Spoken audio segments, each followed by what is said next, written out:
आत्मदेव की पत्नी धुंधुली ने आत्मदेव को डांट दिया, उनका रद्द हुआ। जब देखो तब तुम्हें बेटे बेटे बेटी की पड़ी रहती। इतनी जोर से उसने डांटा कि आत्मदेव की हिम्मत नहीं पड़ी। तो कहते हैं कि भाग्यवान आगे, मैं सोचता हूं कि अगर आत्मदेव ये बात कहते कि मैं यहां फल रखता हूं और तुम खाना मत, तो जरूर खा लेते। क्योंकि कई परिवारों में ऐसा होता है जो बात कही जाए ना, लोग उसका उल्टा करते हैं। कई माता पिता अपने बच्चों से भी दुखी रहते हैं। माँ बाप जिस बात को रोक रहे थे बच्चे वही करते। तो आत्मदेव ने कहा फल खा लो, उसने फल नहीं खाया। उसके पड़ोसन आई। पद्म पुराण में धुंधुली के कैरेक्टर को बढ़िया से डिस्क्राइब किया गया है, वर्णन किया। धुंधुली ऊंचे खानदान की, देखने में बहुत खूबसूरत है, बहुत अच्छी। घर का सारा काम काज में बहुत जल्दी कर देती है, लेकिन फिर क्या करती है, पड़ोस में जाती है और फिर सारे गांव की खबर वहां बैठ के लेती। दो चार पड़ोस में इकट्ठी हो जाती है। आत्मदेव ने जब इसको फल दिया तो इसने फल नहीं खाया। पड़ोसन आई तो कहा देखो मेरे पति फल लाए हैं, वो कहते हैं खा लो तो बेटा हो जाएगा। धुंधुली ने कहा लेकिन मैं फल खाऊंगी। पड़ोसन ने कहा क्यों नहीं खाएगी? धुंधुली ने कहा फल खाऊंगी तो मेरे अंदर वीकनेस आ जाएगी। क्योंकि माँ को जब संतान का योग होता है तो माँ अपने ही ब्लड से होने वाली संतान को भी जिंदगी देती है। कभी आपने सोचा, यहाँ तो फार्मेसी के बहुत सारे बच्चे और उनके आचार्य बैठे हैं, हम सब के लिए विचार का प्रश्न है कि माँ के पेट में जो संतान है, जो बच्चा है, वो बच्चा सांस कैसे लेता है? बच्चा सांस लेता है जब माँ सांस लेती है। माँ अगर सांस लेना बंद कर दे तो बच्चे को ही सांस लेगा। माँ जो कुछ ग्रहण करती है, माँ का जो ब्लड है उसी से बच्चे को भी जीवन मिलता है। माँ के शरीर की ऊर्जा, विटामिन, मिनरल्स, प्रोटीन्स वही सब बच्चे को मिलते हैं। माँ के पेट में जो बच्चा है अगर वो कमजोर है, उसको डॉक्टर कहते हैं आयरन की कमी है, बच्चा बहुत कमजोर है, तब बच्चे को आयरन का टैबलेट का कैप्सूल और इंजेक्शन थोड़ी दिया जाता है, वो तो माँ को दिया जाएगा। और माँ जब उस आयरन प्रोटीन जो भी उसकी जरूरतें हैं उसे देती है सप्लीमेंट, तो बच्चे को उसको फायदा मिले। आपने कभी सोचा कि एक जो पंछी परिंदे का अंडा है, समझो मुर्गी का ही अंडा है, किसी पंछी परिंदे का अंडा है, और हम लोग जानते हैं कि अंडे में जिंदगी है। अंडे में कोई पंछी बढ़ रहा है, कोई पंछी का बच्चा, कोई परिंदे का बच्चा बढ़ रहा है, उसमें ग्रोथ हो रही है। लेकिन आपने कभी सोचा तो सांस कैसे ले रहा है? अंडा तो चारों ओर से बंद है। चलो हम इंसानों में बकरी है, बिल्ली है, कुत्ता है, मनुष्य है, हाथी है, घोड़ा है, इसमें तो एक फैसिलिटी है कि माँ जो सांस लेगी, फीमेल जो सांस लेगी, वो माँ के पेट के बच्चे को वो सांस मिल जाएगा।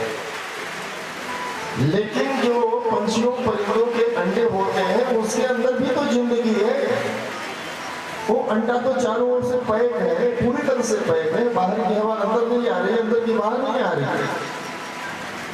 तो उसको जिंदगी कहां से मिल रही? अपने यहाँ एक वृक्ष होता है, रुख दरख्त होता है, गूलर, उसको औदुंबर कहते हैं। जैसे वट वृक्ष का फल होता है, जैसे पीपल का फल होता है, उससे थोड़ा सा बड़ा औदुंबर जो वृक्ष होता है, गूलर का जो वृक्ष होता है, उसका फल होता है। आप गूलर के फल को तोड़िए, उसके अंदर से ना छोटे छोटे कीट पतंगे कीड़े निकलते हैं। और वो कीट पतंगे ऐसे होते हैं कि जैसे आप फल को तोड़ेंगे ना, वो उसके अंदर से निकलेंगे और उड़ जाएंगे।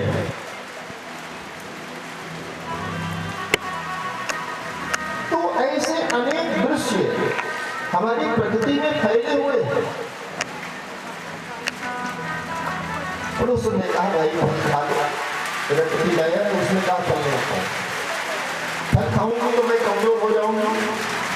कहीं मेरा होने वाला बच्चा, होने वाले संतान सुखदेव जी की तरह है, माँ के पेट में जैसे सुखदेव जी 12 साल तक रहे।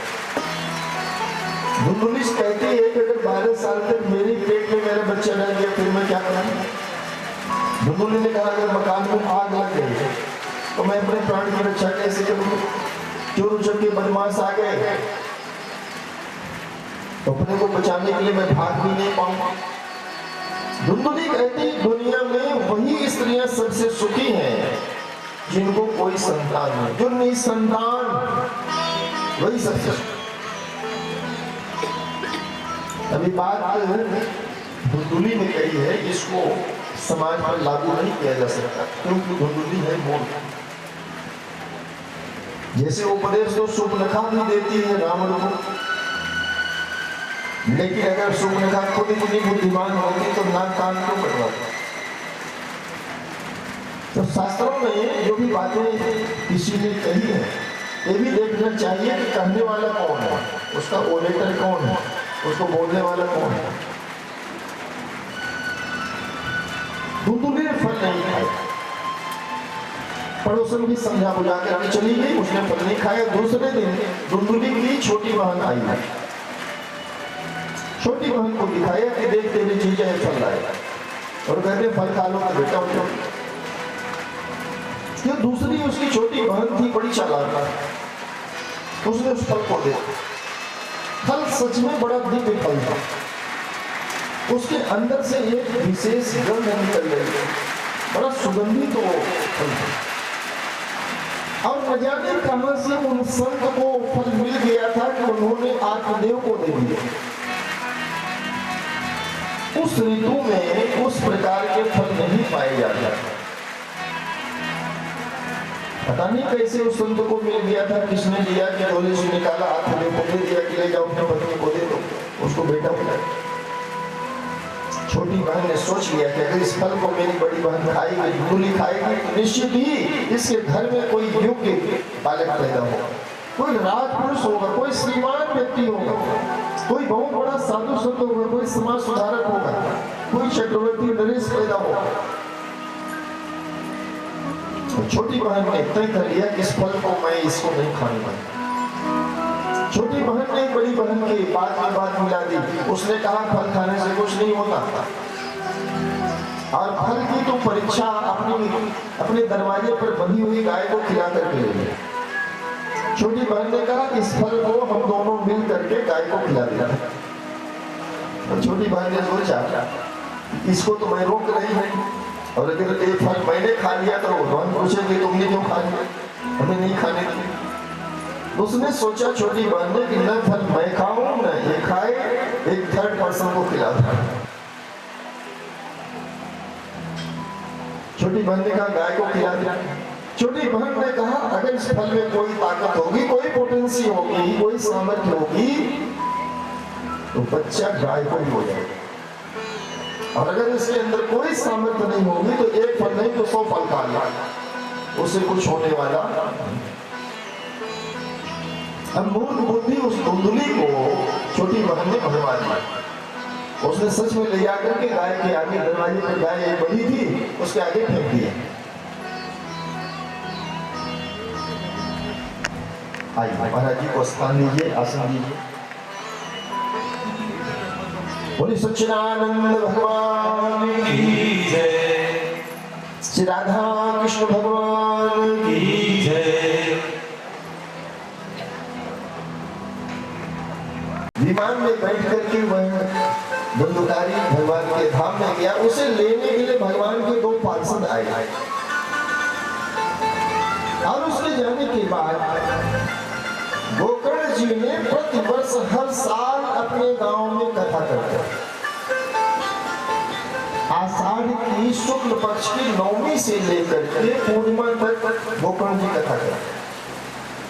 जब तक वे जीवित रहे तब तक उन्होंने कथा करी। उनके गांव में इतनी कथा हो गई कि पद्म पुराण में लिखा है कि इंसान तो छोड़ो, गांव के कुत्ते बिल्ली भी है, वे भी परमात्मा के धाम के अधिकारी बन गए। मैंने कहा ये कथा बड़ी महत्वपूर्ण है। एक श्लोक सुना जाए, आधा श्लोक भी सुना जाए, चौथाई श्लोक भी सुना जाए तो उसकी बड़ी महिमा है। आपको हम भागवत जी का एक श्लोक सुना देते हैं, आप याद करो, मेरे साथ बोलिए। कृष्णाय वासुदेवाय, कृष्णाय वासुदेवाय, हरे परमात्मने, हरे परमात्मने, प्रणत क्लेश नाशाय, प्रणत क्लेश नाशाय, गोविंदाय नमो नमः, गोविंदाय नमो नमः, गोविंदाय नमो नमः, गोविंदाय नमो नमः, गोविंदाय नमो नमः, गोविंदाय नमो नमः। कृष्णाय वासुदेवाय, हरे परमात्मने, कृष्णाय वासुदेवाय, हरे परमात्मने, प्रणत क्लेश नाशाय, गोविंदाय नमो नमः, प्रणत क्लेश नाशाय, गोविंदाय नमो नमः। इस श्लोक के 4 हिस्से हैं। कृष्णाय वासुदेवाय, हरे परमात्मने, प्रणत क्लेश नाशाय, गोविंदाय नमः। तो आपको सारा श्लोक न भी याद हो, चौथाई हिस्सा भी याद हो गया, 1/4 भी याद हो गया तो आपका भला हो जाएगा। इस श्लोक का 1/4 है गोविंदाय नमो, गोविंदाय नमो, गोविंदाय नमो नमः। बस इतना भर याद है तब भी आप कर लो।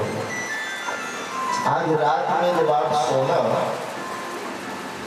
अपनी चादर जब ओढ़ने लगना, थोड़ी सी यहाँ ठंड भी हो गई, रात में हमें पंखा नहीं चलाना पड़ा, तो अपनी चादर जब ओढ़ना ना तो यही बोल देना गोविंदाय नमो नमः, इतना बोल करके सो जाओ। और सवेरे जब उठना यही बोलना गोविंदाय नमो नमः।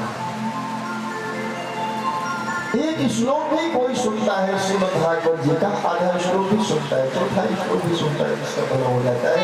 तो हम लोग को श्रद्धा से यहाँ साथी की कथा सुनने के लिए बैठे हैं। आइए खड़े हो, आरती करें। श्री भागवत भगवान की है आरती, श्री भागवत भगवान की है आरती, पापियों को पाप से है आरती। श्री भागवत भगवान की है आरती, पापियों को पाप से है आरती, पापियों को पाप से, पापियों को पाप से, पापियों को पाप से, पापियों को पाप से।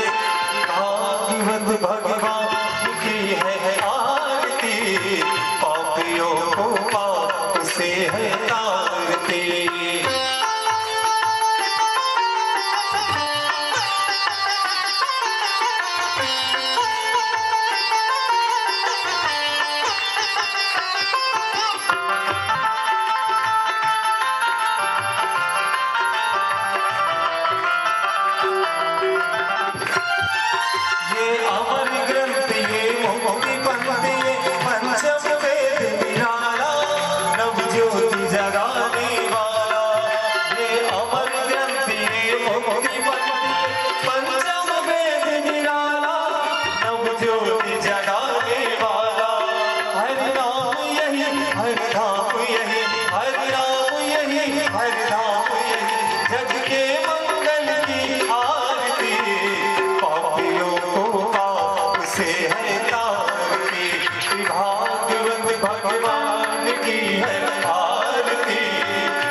दर्श कराने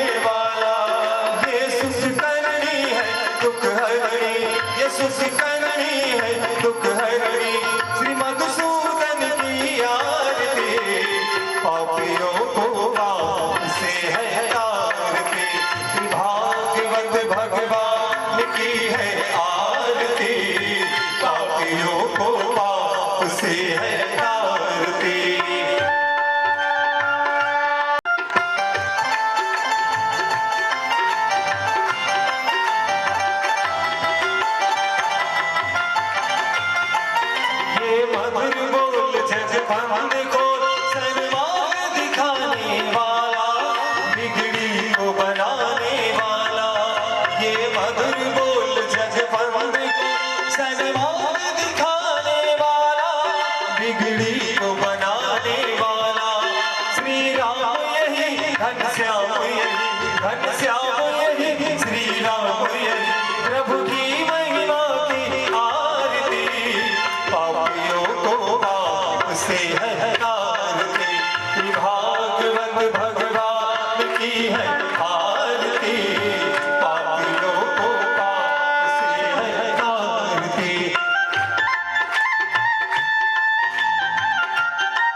अधर्म का प्राणियों में विश्व का जय जय श्री राधे जय जय श्री राधे जय जय श्री राधे।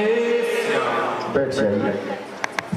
परिवार के आए डीडीएम परिवार से रिलेटेड जितने लोग यहाँ बैठे हैं, कथा के सारे श्रोता, सभी को बहुत सारी शुभकामनाएं, बहुत सारी बधाइयाँ। आज ये प्रथम दिवस, कथा के पश्चात प्रतिदिन ही लंगर भंडारे महाप्रसाद की व्यवस्था रहती है और सायंकाल भी 7 से 9 बजे तक संकीर्तन भजन इत्यादि का कार्यक्रम रहेगा। तो सायंकाल भी सभी के लिए, जो भी आएंगे उनके लिए भी भोजन की व्यवस्था यहाँ आयोजक परिवार की ओर से रहेगी। आप सभी का रोज ही बहुत बहुत स्वागत है और अधिक संख्या में आइए, परिवार के लोगों को भी लाइए, बच्चों को भी लाइए। सब परिवार सादर निमंत्रित हैं। डीडीएम परिवार का ये रिक्वेस्ट है, उनकी प्रार्थना है कि सारे लोग इस ठाकुर द्वारे में कथा हो रही है। इतना पुराना प्राचीन ठाकुर द्वारा बच्चों को याद रखना चाहिए। 813 साल बहुत होते हैं, सदियों से न जाने कितनी पीढ़ियों से भगवान श्री ठाकुर जी यहाँ विराजमान हैं अपनी महिमा के साथ। तो आप सभी चरणामृत लीजिए, प्रसाद लीजिए, सभी के लिए भोजन तैयार है। बोले सच्चिदानंद भगवान की। और पूज्य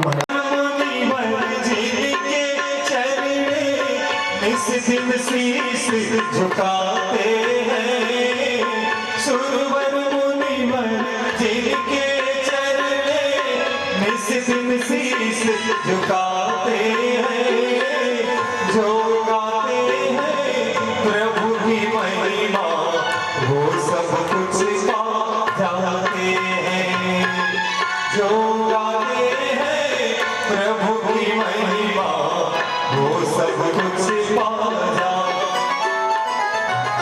अपने कष्ट मिटाते को तेरे, अपने कष्ट मिटाते को तेरे चरणों का बंधन होगा। जिनकी प्रतिमा इतनी सुंदर हो, कितना सुंदर होगा, वो कितना सुंदर होगा। नाम है तेरा तारनहारा।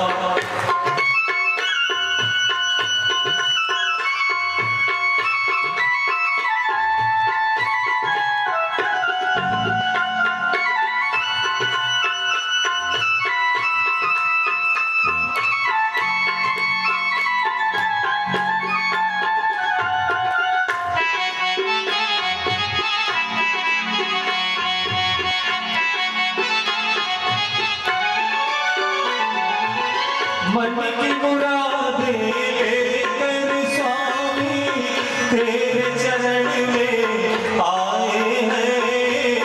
मन की मुरादें लेकर स्वामी तेरे चरण में आए हैं।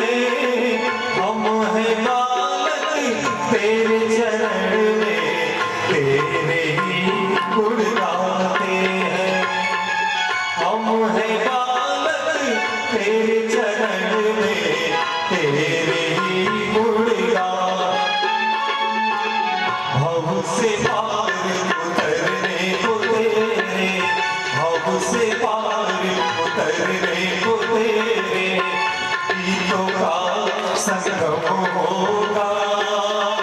जिनकी प्रतिमा इतनी सुंदर हो, कितना सुंदर होगा, वो कितना सुंदर होगा। नाम है तेरा तारनहारा। हरे रामा हरे रामा, रामा रामा हरे हरे, हरे कृष्णा कृष्णा कृष्णा हरे हरे, हरे रामा रामा रामा हरे हरे, हरे कृष्णा कृष्णा कृष्णा हरे हरे। नाम है तेरा तारनहारा, नाम है तेरा तारनहारा, नाम है तेरा तारनहारा। बोले सच्चिदानंद भगवान की जय, राधा कृष्ण भगवान की जय। यहाँ कथा में बहुत सारे बच्चे आए हैं, बच्चे आई हैं, उनका बहुत बहुत स्वागत है, अभिनंदन है, सत्कार है।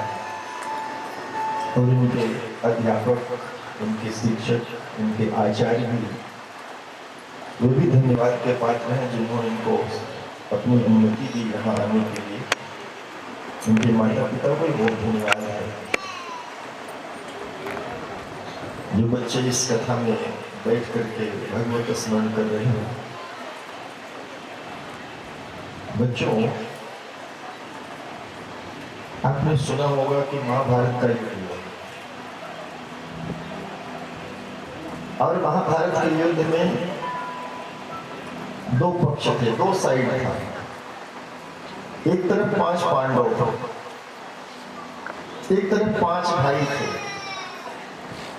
3 बेटे माता कुंती के, 2 माद्री के, 5 पांडव, युधिष्ठिर, भीम, अर्जुन, नकुल, सहदेव। और दूसरी ओर राजा धृतराष्ट्र के 100 बेटे थे, दुर्योधन और उसके 99 भाई, कुल 100 लोग हो। तो आप बताओ, एक तरफ 5 एक तरफ 100। 5 से 100 की संख्या 20 गुना ज्यादा है। तो आपस में जब लड़ाई होगी तो कौन जीतेगा?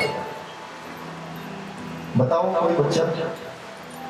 एक तरफ 100 लोग हैं, 100 बंदे हैं, 100% है, 100% है, और एक तरफ केवल 5 है। तो आपस में जब युद्ध होगा, लड़ाई होगी, झगड़ा होगा, तो कौन जीतेगा? बताओ। 100 वाले। कितने बच्चे हैं जो 100 को जिता रहे हैं? और कितने बच्चे हैं जो 5 को जिता रहे हैं? 5 जीतेंगे कि 100? 5। भाई बड़े एडवांस बच्चे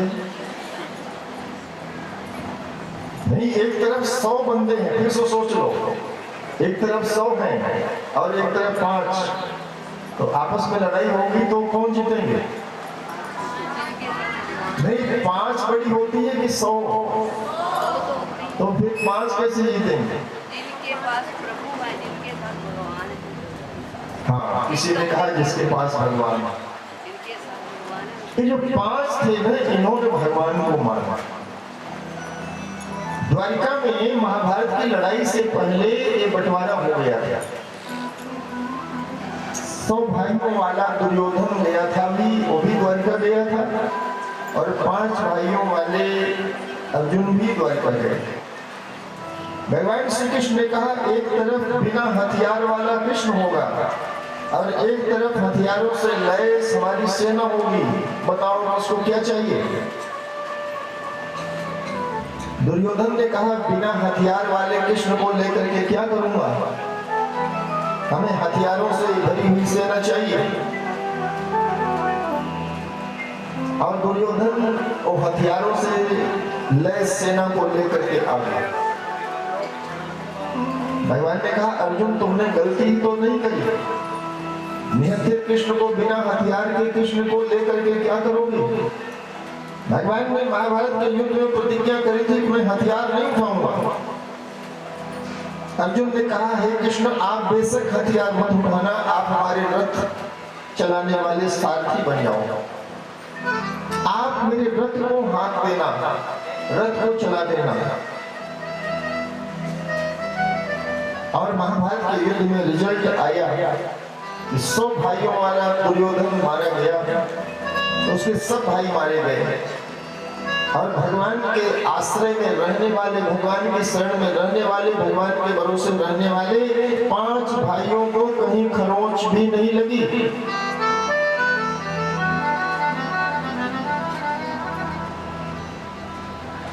पांच पांडवों को कहीं खरोंच भी नहीं। यही हाल हुआ था लंका में। भगवान राम, उनके पास तो 2 हाथ थे और रावण के पास कितने हाथ थे? 20 हाथ। रावण के 10 सिर था, 20 भुजा था। रावण की पत्नी जब मंदोदरी डर गई राम के लंका आने से, रावण ने अपनी पत्नी को कहा, तो मूर्ख है क्या? तो 2 हाथ वाले राम से कर दी, देख तेरे पति के पास 20 भुजा।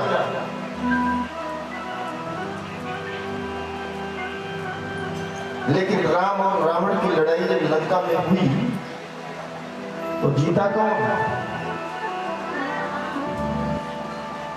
2 हाथ वाले राम जीते, 20 हाथ वाला रावण नहीं जीता। ये है परमात्मा की ताकत। इसलिए परमात्मा का आश्रय बहुत बड़ी बात। हम लोग कथा सुन रहे थे कि हरिद्वार में सनकाद ऋषियों ने कीर्तन किया। इस सनकाद ऋषि ब्रह्मा जी के बेटे हैं, सनक, सनंदन, सनातन, सनत कुमार। इनको कॉमन रूप से सनकाद ऋषि बोल देते हैं, वैसे इनके अलग अलग नाम है। सनक, एक भाई का नाम है सनक, एक का नाम है सनंदन, एक का नाम है सनातन, एक का नाम है सनत कुमार। तो हरिद्वार में गंगा के तट पर सनकाद ऋषियों ने कथा प्रारंभ करी और कथा से पूर्व उन्होंने कीर्तन किया। तो वहां भक्ति देवी आ गई। जहां कहीं भी कीर्तन होता है वहां भक्ति देवी का आगमन हो जाता है।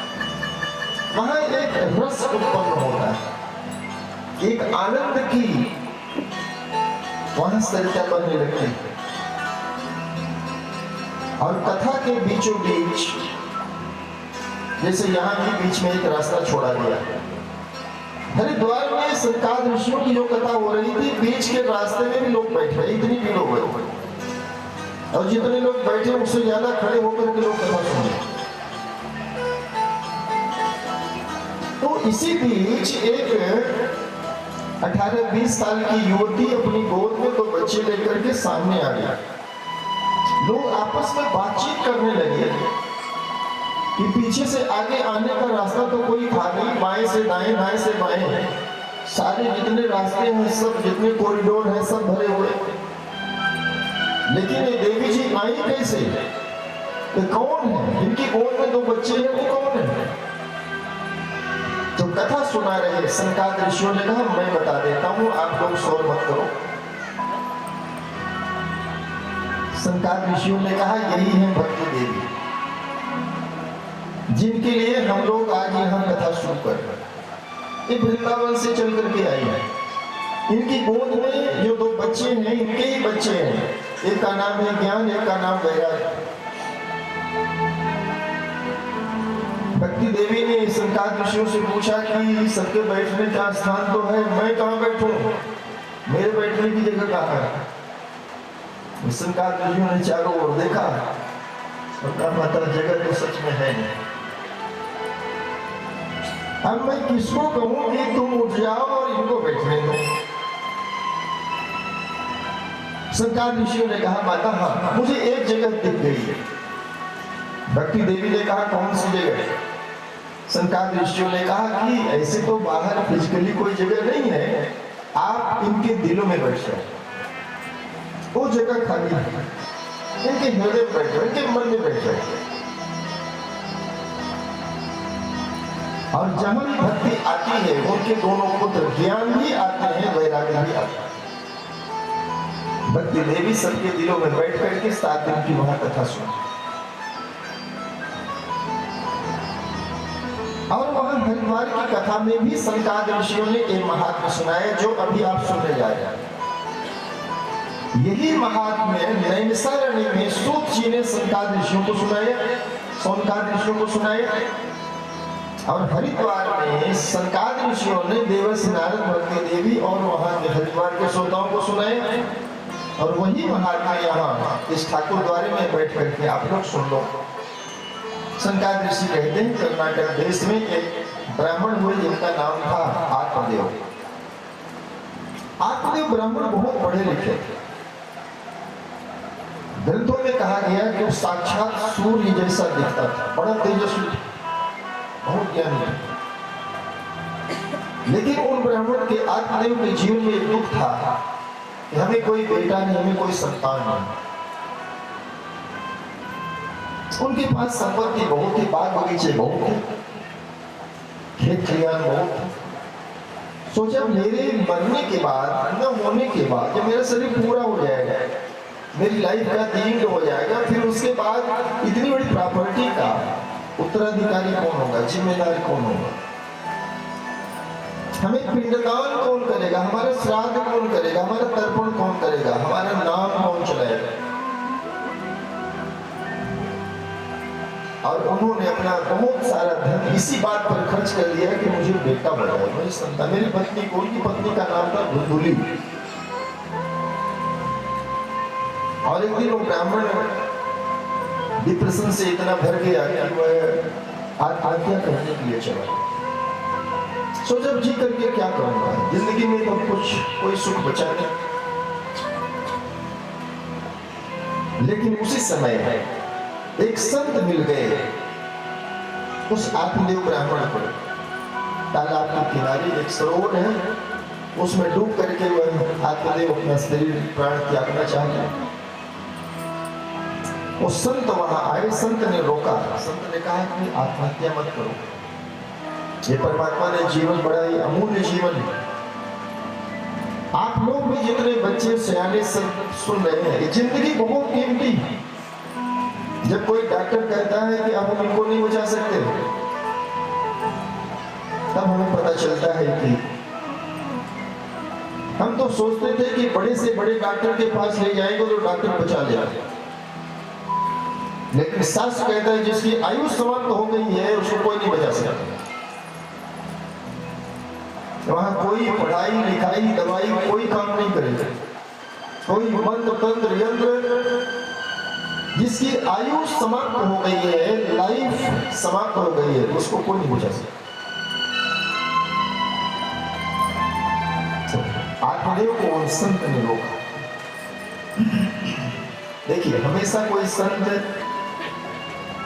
या कोई परमात्मा नहीं आता। परमात्मा के पास हजारों लाखों अरबों खरबों बंदे हैं। कई बार परमात्मा स्वयं नहीं आता, दूसरे को भेज देता है। भेज देगा वकील साहब को, जाओ नरेंद्र जी को भेज देगा। हमारा कोई एक्सीडेंट हो जाता है रोड पर,